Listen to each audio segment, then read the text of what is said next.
Hello everyone, কেমন আছেন সবাই? আশা করি সবাই খুব ভালো আছেন। Welcome to JM computer fair. আজকে আমাদের টপিকস কি করে হাতের টাইপিং স্পিড বাড়ানো যায়, কি করে আপনার ভয়েস রেকর্ডিংয়ের মধ্যে 10 থেকে 50 বা তারও অধিক টাইপিং করতে পারেন। অ্যান্ড যে কোনো পিডিএফ ফাইল, সেটা যত বড়ই ফাইল হোক না কেন, তা কি করে এডিট করে আপনি ওখানে আপনার নাম, অ্যাড্রেস, অ্যানাদার ডিটেলসগুলা দিতে পারেন। কেমন? তো আমি শুরু করার পূর্বে অবশ্যই বলে নিচ্ছি, যদি আমার চ্যানেলে নতুন হয়ে থাকেন অবশ্যই চ্যানেলটি সাবস্ক্রাইব করবেন, আর ভিডিও নিয়ে যদি কোনো মন্তব্য থাকে অবশ্যই কমেন্ট বক্সে জানিয়ে দিবেন। তো প্রথমত হচ্ছে আমরা 3টা ভাবে টাইপিং স্পিড বাড়াতে পারি। প্রথমত হচ্ছে সফটওয়্যারের মাধ্যমে।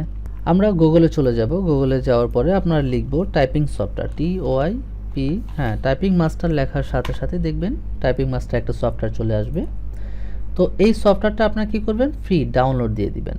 ডাউনলোড দিয়ে দেওয়ার পরে আপনার এটা ডাউনলোড হয়ে যাবে। ডাউনলোড হওয়ার পরে ইনস্টল করে দিবেন। ইনস্টল হওয়ার পরে আপনার একটা নাম চাইবে, আপনি একটা নাম দিবেন। নাম দেওয়ার পরে আপনি জাস্ট শুধু ওকে দিয়ে যাবেন। যেমন আমি নাম দিয়েছি, নাম দিয়ে এন্টার। প্রথম যেটা আছে টাচ অ্যান্ড টাইপিং বেসিক, যাওয়ার পরে আপনি নেক্সট নেক্সট নেক্সট নেক্সট, এভাবে দিতে থাকবেন। দেওয়ার পরে সেকেন্ডটা চলে আসবে। এখন টাইপিং মাস্টার আপনাকে শেখাচ্ছে কি করে আপনি টাইপ করবেন। একজন অন্ধ মানুষ কিভাবে মোবাইল চালায়, কারণ একটা অন্ধ মানুষ কিন্তু মোবাইলটা দেখতে পারছে না, তারপরে সে কিভাবে চালাচ্ছে। আমাদের আগের ফোনগুলো যদি আমরা দেখি, বাটনগুলো ফোনের মধ্যে দেখবেন 5-এর ভিতরে 2টা বার দেওয়া আছে, 2টা ডট ডটের মতো 2টা বার দেওয়া আছে। এমন প্রতিটা বাটন ফোনেই এরকম 2টা বার দেওয়া আছে। যেই লোক চোখে দেখে না সে গেস করে পাঁচে যখন হাত দেয়, হাত দেওয়ার পর তার হাতে যখন লাগে, ও 2 বারটা হাতে টাচ লাগে, তখন সে বুঝতে পারে যে এটা 5। তাহলে 5-এর উপরে কি থাকবে, 2 থাকবে, 5-এর নিচে 8, 5-এর পরে 6, আগে 4। সেইভাবে গেস করে কিন্তু সে টাইপিং করতে পারে। সেম এইরকমভাবেই আপনি যদি কিবোর্ডে টাইপিং করতে চান, সেই ক্ষেত্রে আপনার দেখবেন এখানে F বার বাটনটার নিচে দেখবেন এরকম একটা বার দেওয়া আছে, এবং যে বাটন যেটা আছে এটা নিচেও একটা বার দেওয়া আছে, যার কারণে এটা এই অনুযায়ী তখন সে হাতটা ধরে রাখে। যেমন আপনি দেখেন এখানে 4 আঙ্গুল দিয়েছে ASDF এর জন্য, এবং ডান হাতে 4 আঙ্গুল দিয়েছে JKL এর জন্য। তো যখন আমার হাতে যে থাকবে, যের উপরে কি থাকবে, এটা আমার 4বার 5বার টাইপ করলেই মুখস্থ হয়ে যাবে অটোমেটিক। ঠিক আছে, এর জন্য কষ্ট করার মতো কিছু নেই। তো আপনি এটা নেক্সট নেক্সট নেক্সট দেওয়ার পরে আপনার এখানে স্টার্ট হয়ে যাবে। তো স্টার আপনাকে টাইম দেওয়া হয়েছে 5 মিনিট। মনে করেন আপনি গেমস খেলতেছেন, এটা মনে করে আপনি হাতের বাম আঙ্গুল, যেটা অলরেডি নিচে দেখেন মার্ক করে দেওয়া আছে এ স্পেসটা কোন আঙ্গুল দিয়ে দিবেন সে বলেই দিচ্ছে, যে আপনি হাতের ডান আঙ্গুলের বৃদ্ধাঙ্গুল দিয়ে দিবেন। ঠিক আছে, D space FF space. So এটা হচ্ছে আপনার টাইপিং। আপনি এইভাবে যদি আপনি জাস্ট 1 সপ্তাহ সময় দেন, আপনি খুবই স্পিডলি যে কোনো কিছু টাইপিং করতে পারবেন। ঠিক আছে, এটা হচ্ছে সফটওয়্যারের মাধ্যমে। তো আমি এখান থেকে বের হয়ে যাচ্ছি। তো সেকেন্ড পয়েন্টে আসি এবার। দ্বিতীয়টা হচ্ছে যে কোনো বই বা বই পড়বেন, তা আপনি ভয়েসের মাধ্যমেও আপনি লিখতে পারেন। যে আপনি কোনো টাইপিং করতে পারবো না, জাস্ট আমি ভয়েস দিয়ে আমি লিখব, সেটাও সম্ভব। সেটা কি করে করবেন? তা করার জন্য অবশ্যই আপনার কী করতে হবে, আপনার গুগলে যেতে হবে, এবং আপনি যেহেতু আপনার এখানে একটা জিমেল অ্যাকাউন্ট তো দেওয়া থাকবেই, আপনি জিমেল অ্যাকাউন্ট যদি না দেওয়া থাকে, আপনি আপনার জিমেল অ্যাকাউন্টটা দিয়ে ক্রোম ব্রাউজারটায় অ্যাক্টিভ হবেন। তারপর লিখবেন গুগল ড্রাইভ। আমি গুগল ড্রাইভ লিখছি। গুগল ড্রাইভ লেখার পরে আপনি গুগল ড্রাইভে চলে যাবেন। যাওয়ার পরে দেখবেন আপনি এ পর্যন্ত যা যা ছবি বা আপনার পার্সোনাল ডকুমেন্ট সব এখানে থাকবে। তখন আপনি কি করবেন, প্লাস চিহ্নতে চলে যাবেন। প্লাসে যাওয়ার পরে এখানে দেখবেন গুগল ডক্স। আমি ডক্সে চলে যাচ্ছি। ডক্সে যাওয়ার পরে এখানে আমার ওই যে অফিসের মতো, আমি যেখানে এখানে Office, Word, Excel, PowerPoint যেমনভাবে লিখি, সেম এরকমভাবেও কিন্তু এখানে চলে আসছে। আসার পরে আমি যেটা করতেছি, ধরেন আমি ইংলিশে লিখব বা বাংলায় লিখব, এখন আমি টাইপিং করতে পারি না। সেই ক্ষেত্রে আপনি কী করবেন, টুলসে যাবেন, ভয়েসে যাওয়ার পর এখানে দেওয়া আছে ইংলিশ। যদি আপনি ইংলিশে পটু হয়ে থাকেন তাহলে আপনি ইংলিশে লিখবেন, যদি বাংলায় হন বাংলায়, অ্যারাবিক হলে অ্যারাবিক, হিউজ ধরনের ল্যাঙ্গুয়েজ আছে, আপনি যেটা পারেন আপনি তাই বলবেন।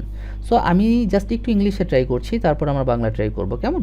Welcome to JM computer fair, my channel all about things experience of Dhaka city. Hour all laptop import another country, Dubai, Tokyo, Malaysia, Singapore, China.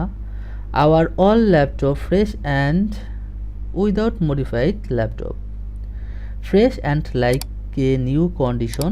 এখানে একটা বিষয় বলে দিচ্ছি, সেটা হচ্ছে আমি যা লিখেছি অলরেডি কিন্তু তা চলে আসছে, কিন্তু যদি আপনি কথা বলতে গেলে যে মানে মানুষ কিছু বাজায় কথা বলে, যার কারণে কিন্তু আপনার অনেক কিছু মিসিং হবে, ভুল হবে, ঠিক আছে? সেই ক্ষেত্রে আপনি চেষ্টা করবেন আস্তে আস্তে বলার জন্য এবং ক্লিয়ারভাবে বলার জন্য। এটা গেল ফার্স্ট, আমি ইংলিশে বললাম, বাট আপনি এখানে যখন যাওয়ার পর ক্লিক করবেন দেখবেন হিউজ ধরনের মানে সব দেশের ভাষা আছে, আপনি যেই দেশের ভাষা আপনি পারেন সেই দেশের ভাষায় আপনি বলবেন। সো আমি বাংলা লিখছি, বাংলা দেওয়ার পরে আমি স্টার্ট দিয়ে দিচ্ছি। কেমন আছেন সবাই? আশা করি সবাই খুব ভালো আছেন। আমি বলতেছি দেখেন বাংলা কিন্তু অলরেডি লেখা হয়ে যাচ্ছে, হ্যাঁ, এর জন্য কিন্তু আমার কোনো রকম কষ্ট করতে হচ্ছে না। এইভাবে হচ্ছে আপনি আপনার বই নেবেন এবং বই রিডিং পড়বেন, অটোমেটিক লেখা হয়ে যাবে। তাহলে কি হচ্ছে, আপনি কোনো রকম না লিখে জাস্ট ভয়েসের মাধ্যমেও কিন্তু আপনি 5 পাতা 10 পাতা আপনার যত ইচ্ছা আপনি লিখতে পারতেছেন, ঠিক আছে? তো এটা ছিল আমাদের সেকেন্ড মাধ্যম, একটা দুইটা, মানে আমার হচ্ছে প্রথম মাধ্যম ছিল সফটওয়্যার, দ্বিতীয় মাধ্যম হচ্ছে আপনি কিভাবে গুগল ডক্সের মাধ্যমে আপনি রেকর্ডিং করবেন। 3 নাম্বারটা আমি এটা কেটেই দিচ্ছি, হ্যাঁ, 3 নাম্বার হচ্ছে ধরেন আমরা একটা পিডিএফ রান করি। এই যে একটা ভিডিও, এখানে দেখেন 62টা পেজ আছে, 62টা পেজ। এখন এইখানে যেমন দেওয়া আছে এই যে ডট ডট, এই যে ঘর, হ্যাঁ, আমার দরকার এইরকম। জাস্ট আমি একটা ফর্ম করেছি, এখানে আমি একটা কোম্পানির নামটা চেঞ্জ করে দিব, এখানে কিছু রুলস চেঞ্জ করব, বাকি যা আছে সব ঠিক আছে। এখন আপনার কাছে জাস্ট পিডিএফ আছে, আপনি এখন এটাকে এত লেখা কি সম্ভব? অনেক সময়ের ব্যাপার, অনেক কষ্টের ব্যাপার। এইটা আপনি কি করবেন? এটা কিভাবে আপনি আপনার ওয়ার্ড বা এক্সেলের হিসাবে লিখতে পারেন, কিভাবে মডিফাই করতে পারেন? ধরেন আমি কেটে দিচ্ছি, কেটে দেওয়ার পরে আপনি চলে যাবেন হচ্ছে আপনার সেই গুগল ড্রাইভে। যাওয়ার পরে আপনি এখানে নিউতে যাবেন, নিউতে যাওয়ার পর ফাইল আপলোড। এই যে আমার রিপোর্টটা দেওয়ার পরে আমি ওপেন দিয়েছি। এখন এটা আমার অলরেডি আমার এখানে ইম্পোর্ট হয়ে গিয়েছে, আপলোড হয়ে গিয়েছে। আমি একটা রিফ্রেশ দিয়েই দেখি না হয়। এই যে অলরেডি আমার এটা রিপোর্টটা চলে আসছে। তো আমি এখানে একটা ক্লিক করি, ডাবল ক্লিক করি প্রয়োজনে, হ্যাঁ।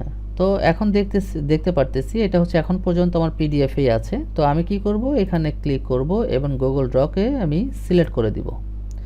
সিলেক্ট করে দেওয়ার পরে আপনি এখানে জিনিসটা দেখেন, যদি অনেক ফাইল হয় সেক্ষেত্রে সময় নিতে পারে, এছাড়া তেমন একটা সময় নেবে না। দেখেন এখন হচ্ছে অলরেডি কিন্তু আমার এটা হয়ে গিয়েছে। আমার এখানে যে পারচেসের যেখানে আমি এখানে কেটে দিয়ে আমি আমার যে কোনো একটা কিছু লিখে নিতে পারতেছি। তো এরকম হচ্ছে প্রতিটা ঘর করা আছে, কিছুই করতে হচ্ছে না, জাস্ট শুধু আমি এখানে ক্লিক করে টাইপ করে আমি আমার যা যা দরকার আমি লিখে নিতে পারতেছি। আমার ইচ্ছা মতো করে আমার কোম্পানির লোগো দিতে পারতেছি, রুলস অ্যাটাচ করতে পারতেছি, ঠিক আছে? আমি যা চাইতেছি আমি সবই করতে পারতেছি। যেমন আমার এটা দরকার নেই, এটা দরকার নেই, আমি কেটে দিতে পারতেছি। তো খুবই সহজ আর সিম্পলভাবে বোঝানোর চেষ্টা করলাম। তারপর যদি বুঝতে অসুবিধা হয় অবশ্যই কমেন্ট বক্সে জানিয়ে দিন। তো সবাই ভালো থাকবেন, সুস্থ থাকবেন, আল্লাহ হাফেজ।